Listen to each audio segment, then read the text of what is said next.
The crystal glasses clinked against the mahogany dining table as my father's laughter echoed through our family home. It wasn't the warm kind of laughter that makes you feel safe. It was sharp, dismissive, the kind that cuts deep and leaves scars. 30 years old, living in that tiny apartment, and still no real job. He continued, swirling his aged whiskey.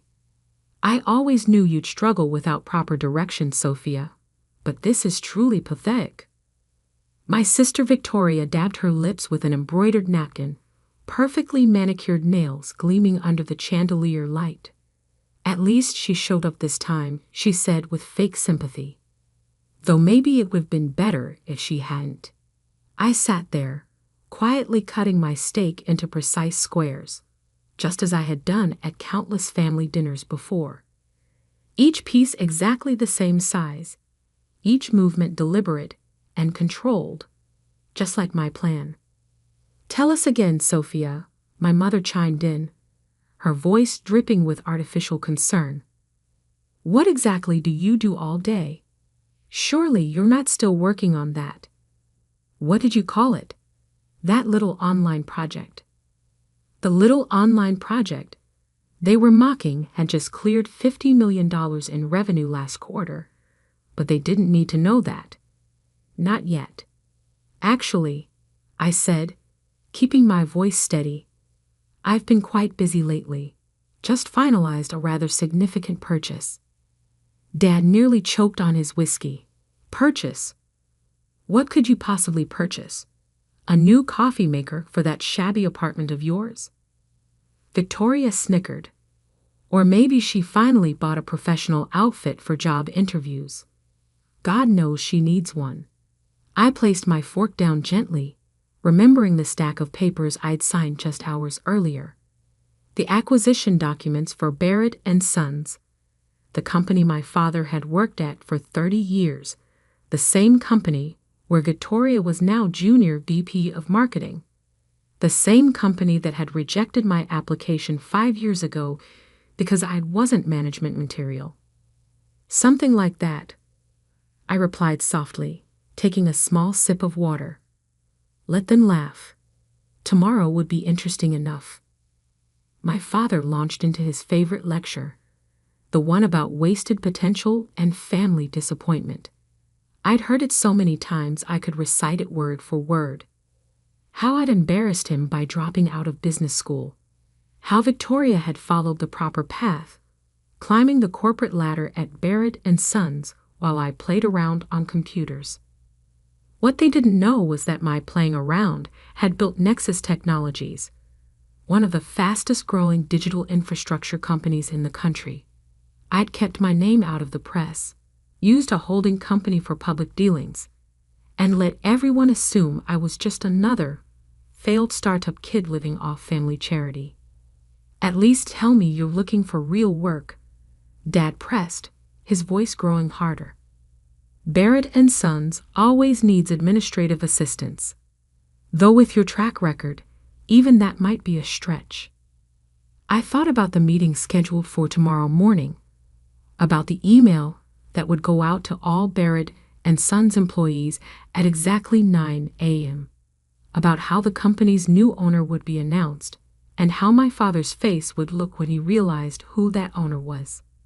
Actually, I said, standing up slowly, I should get going. Big day tomorrow. Victoria rolled her eyes.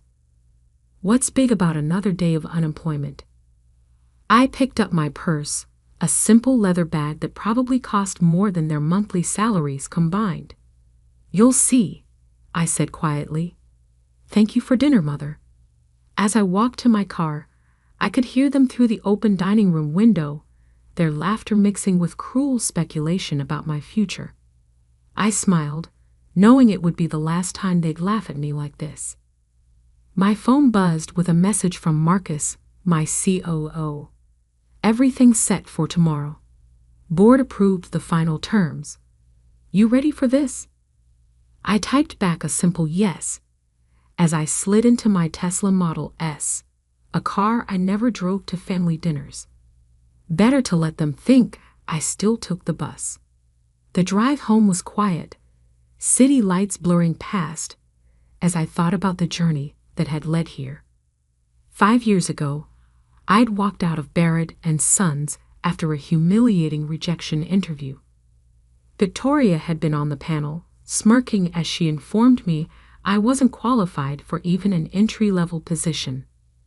That night, I'd taken my savings, a solid understanding of enterprise software, and an idea that would revolutionize how companies managed their digital infrastructure. While they thought I was failing, I was building. While they mocked my little online project, I was scaling. And now, while they laughed at my unemployment, I was about to become their boss.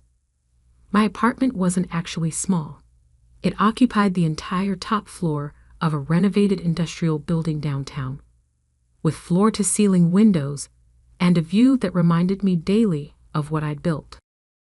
I kicked off my modest flats, replacing them with the Louboutins I preferred when not playing a role.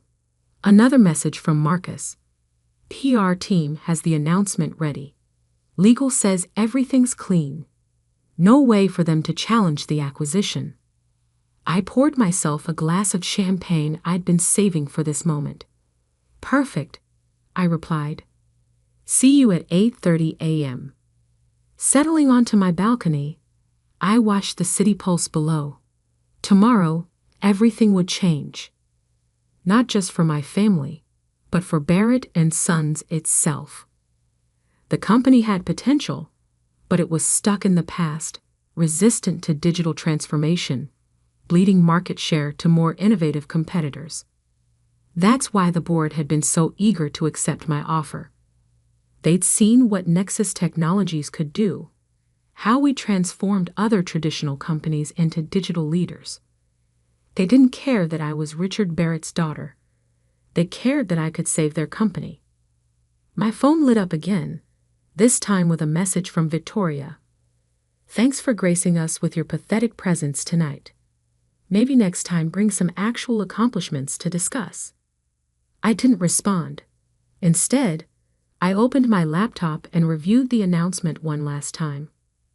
Barrett and Sons announces acquisition by Nexus Technologies. Sophia Barrett, founder and CEO of Nexus Technologies, to lead digital transformation initiative. Tomorrow at 9 a.m., this would hit every major business news outlet.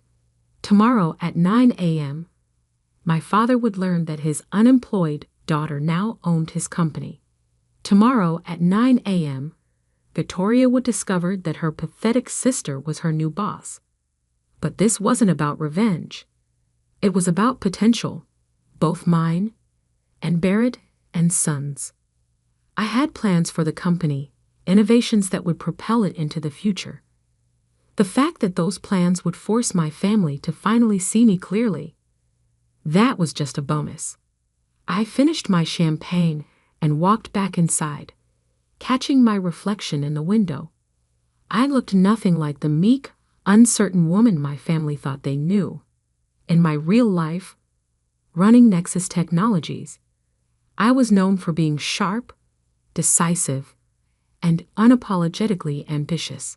Tomorrow, worlds would collide. Tomorrow, masks would fall away. Tomorrow, everything would change. As I prepared for bed, I thought about what my father always said about proper direction and family disappointment. He was right about one thing: direction was important. He just never realized I'd found my own. The next morning dawned clear and crisp, perfect weather for a corporate takeover.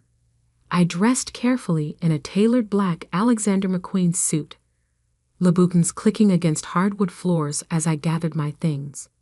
Today wasn't a day for playing small. Marcus met me in the lobby of Barrett and Sons headquarters at exactly 8:30 a.m. He looked sharp in his usual dark suit, tablet in hand, ready for what promised to be an interesting morning. Board's already here, he said, falling into step beside me. Security's been briefed. HR has the new organizational charts ready to distribute. Everything's in place. I nodded, feeling the weight of the moment. And my father? Victoria? Both arrived early. They're in their offices. No idea what's coming. The elevator rode smoothly to the top floor, where the board was waiting in the main conference room. Through the glass walls, I could see my father in his office down the hall, probably reviewing reports, completely unaware that his world was about to shift. At precisely 9 a.m., as planned, every computer in the building displayed a mandatory meeting notification. At the same time, the press release went live, and my family's phones would be lighting up with the news they never saw coming. I straightened my shoulders and took a deep breath. Time to step into the light. Ready? Marcus asked, hand on the conference room door. I smiled, thinking of last night's dinner, of all the dinners before it, of every dismissive laugh, every cruel comment, every moment they underestimated me. Oh yes, I said quietly. I've been ready for years. The door opened, and I walked in to take my place at the head of the table. The board members stood respectfully, already aware of what was about to unfold. Through the glass walls, I could see employees gathering, phones in hand, whispering as they read the announcement. And then I heard it, my father's voice, loud and confused, echoing down the hallway. What the hell is this? This has to be a mistake.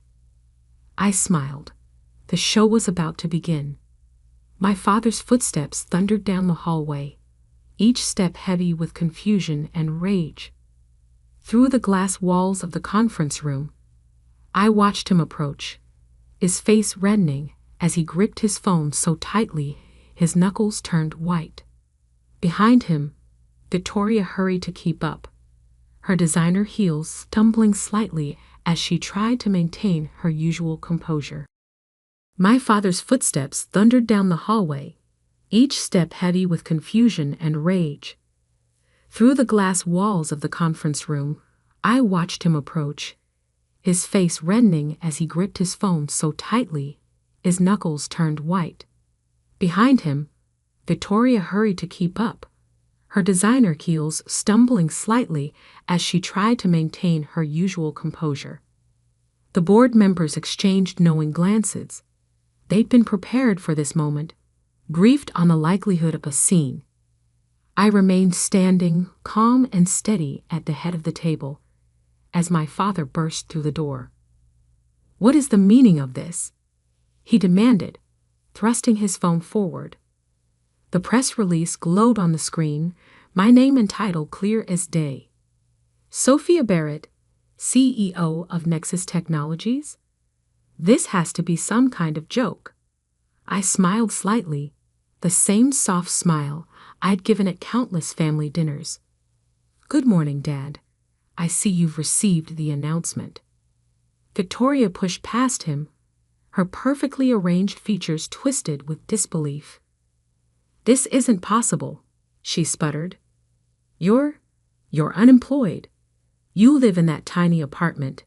You can't even afford a proper car. Actually, Marcus stepped forward, tablet in hand. Ms. Barrett owns the entire building she lives in. As for transportation, there's a Ferrari in her private garage, though she prefers the Tesla for daily use. Shall I continue? That's enough, Marcus, I said quietly. I'm sure they're getting the picture. My father's face had gone from red to pale. He gripped the back of a chair, staring at me like he was seeing a stranger. In many ways he was. How? He whispered. How is this possible? I gestured for everyone to sit. The board members complied immediately, but my father and Victoria remained standing, still frozen in shock.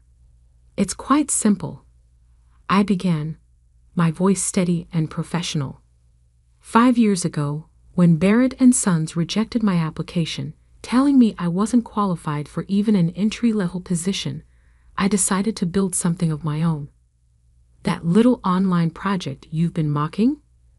That's Nexus Technologies. We revolutionized digital infrastructure management. Last quarter's revenue was just over $50 million. Victoria's designer bag slipped from her shoulder, hitting the floor with a dull thud. But you never said anything. You let us think. I let you think what you wanted to think. I finished for her. It was easier that way. More peaceful. And honestly, your assumptions made this acquisition much smoother. My father finally found his voice again. Acquisition? You bought Barrett and Sons. The board approved the sale unanimously. I confirmed, nodding to the members seated around the table. Barrett and Sons needs digital transformation to survive in today's market. Nexus Technologies can provide that. It's a smart business decision. Nothing more. Nothing more. He exploded, his face reddening again. You secretly built a company, let your family think you were a failure, then bought out the company I've worked at for 30 years. And you call that nothing more? I stood slowly, placing both hands on the table. No, Dad. You let yourself think I was a failure. You chose to mock, rather than ask questions. You decided I was pathetic without ever bothering to understand what I was building. Those were your choices. The room fell silent. Through the glass walls, I could see employees gathering, trying to appear busy, while obviously watching the drama unfold. I didn't mind. Let them see. Let everyone see. As of 9 a.m. this morning, I continued, I am the CEO of both Nexus Technologies and Barrett and Sons. We'll be announcing the merger and digital transformation initiative later today. Your positions, I looked between my father and Victoria, will be evaluated as part of the restructuring process. Victoria's face went pale. You can't fire us. We're family. I felt a smile tug at my lips. Funny. Being family didn't stop you from rejecting my application 5 years ago. In fact, I believe your exact words were family connections don't guarantee employment. Isn't that right? She sank into a chair, finally seeming to understand the magnitude of what was happening. Marcus, I turned to my COO. Please escort Mr. Barrett and Ms. Barrett to their offices. HR will be meeting with them shortly to discuss transition options. As Marcus moved to comply, my father stepped forward. Sophia, wait. Please. We need to talk about this. No, Dad, I said firmly. We needed to talk 5 years ago. We needed to talk at every family dinner where you belittled my choices. We needed to talk last night when you called me pathetic. Now we need to focus on business. He stared at me for a long moment, seeing me clearly perhaps for the first time. Gone was the meek daughter he thought he knew, replaced by someone he clearly didn't recognize. Was any of it real? He asked quietly. The small apartment, the bus rides, the struggling daughter act? The apartment is the entire top floor, I replied. The bus? Well, I believe in environmental responsibility. And the struggling? That was just your perception. I never actually said I was struggling. You just assumed. As Marcus led them out, I could hear Victoria's heels clicking against the floor, punctuated by what sounded suspiciously like a sob. My father's shoulders were slumped, his usual confident stride replaced by something heavier, more uncertain. Once they were gone, I turned back to the board. Now, shall we discuss the transformation timeline? The rest of that day passed in a blur of meetings, press interviews, and employee briefings. By late afternoon, my office, formerly my father's, was set up exactly as I wanted it. Floor-to-ceiling windows offered a view of the city I'd conquered, while inside, modern technology replaced the heavy old furniture my father had insisted on keeping. Around 6 p.m., as the office was quieting down, Marcus knocked on my door. "Your mother's here," he said softly. "Should I send her away?" I considered it for a moment, then shook my head. "No, send her in." She entered hesitantly, looking smaller somehow without my father beside her. Her designer outfit was slightly rumpled, as if she'd been sitting and wringing her hands for hours. "Sophia," she began, then stopped, seemingly unsure how to continue. "Have a seat, Mother." I gestured to one of the sleek chairs facing my desk. She sat carefully, her eyes taking in the changed office. "Your father, he's not well. This has been quite a shock." "I imagine it has been," I replied, keeping my voice neutral. "Finding out your pathetic daughter is actually a successful CEO must be quite surprising." She flinched at the word pathetic. We never meant to hurt you, Sophia. We just wanted what was best for you." "No," I corrected her gently. "You wanted what was best for your image. There's a difference." "Perhaps," she admitted, and for the first time, I heard genuine regret in her voice. "But we're still family. Surely there's a way to fix this." I leaned back in my chair, studying her. "This isn't something that needs fixing, Mother. The company needed digital transformation. I provided a solution. Business is business. And family? What about family?" "Family," I said slowly, "is what you make of it. For years, you and Dad and Victoria made it clear what you thought of me. Now it's my turn to show you who I really am." She stood, smoothing her skirt with trembling hands. "And who is that exactly?" I smiled, not unkindly. "Someone who built something meaningful, while you were all too busy laughing to notice. Someone who values actions over appearances. Someone who won't apologize for success, even if it makes others uncomfortable." She nodded slowly, then turned to leave. At the door, she paused. "Your father? He's proud, you know." Beneath the shock and anger, I can see it. He's proud, and terrified, and ashamed all at once. "Good," I said softly. "He should be." After she left, I walked to the window, watching the sunset paint the city in shades of gold and purple. My phone buzzed with a message from Victoria. "I'm sorry. For everything. Can we talk? Please?" I didn't respond immediately. Instead, I thought about the long game, about how success isn't just about proving others wrong. It's about proving yourself right. About how sometimes the quietest person in the room is the one you should watch most carefully. Finally, I typed back, "Monday, 9 a.m. We'll discuss your role in the new organization." Another message appeared, this time from my father. "You've outdone yourself, Sophia. I never saw it coming.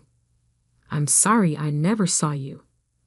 This one, I left unanswered. Some revelations don't need a response. Sometimes silence speaks volumes. Marcus appeared in the doorway.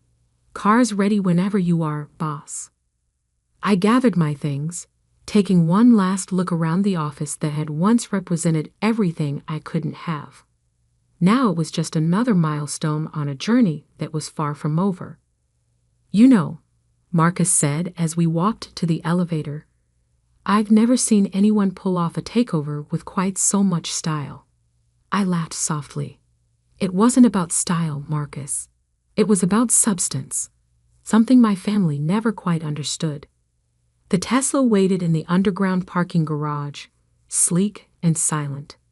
As we drove through the evening traffic, I thought about last night's dinner, about how different everything would be now. No more hiding, no more pretending, no more quiet smiles while they laughed. "Where to?" Marcus asked. "Your place?" I shook my head. "The office. Nexus Technologies. We've got a merger to plan." Because that's the thing about success. It's not an endpoint. It's a beginning, and I was just getting started. 3 months later, Barrett and Sons had been fully integrated into Nexus Technologies. The digital transformation was ahead of schedule.